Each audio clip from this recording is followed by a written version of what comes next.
this video, we're going to show you how to download and install Certo AntiSpy on your computer. Our software is available for both Windows and Mac. First, to install on Windows, log into your Certo account. If you need your login details, these were emailed to you just after purchase. On your account page, click License and Downloads. Then go ahead and download Certo AntiSpy for Windows. When that's done, open the file you just downloaded to begin. Click Next, then read and accept the license agreement to continue. Choose where to install Certo AntiSpy, or just click Next to use the default location. Click Install to start the installation process. Click Finish to complete the installation.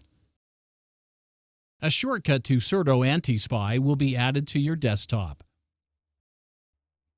Now, to install Certo AntiSpy for Mac, log into your Certo account and click License and Downloads.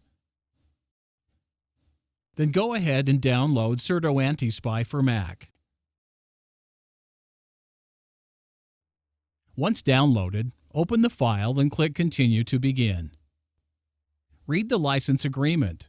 Click Continue and then click Agree to proceed. If prompted, select the disk where you would like to install Certo AntiSpy and then click Continue. Click Install to begin the installation and enter your password if required. Click Close to exit the installer. A shortcut to Certo AntiSpy will be added to your dock. Thanks for watching. Check out our other videos for more helpful guides and tutorials.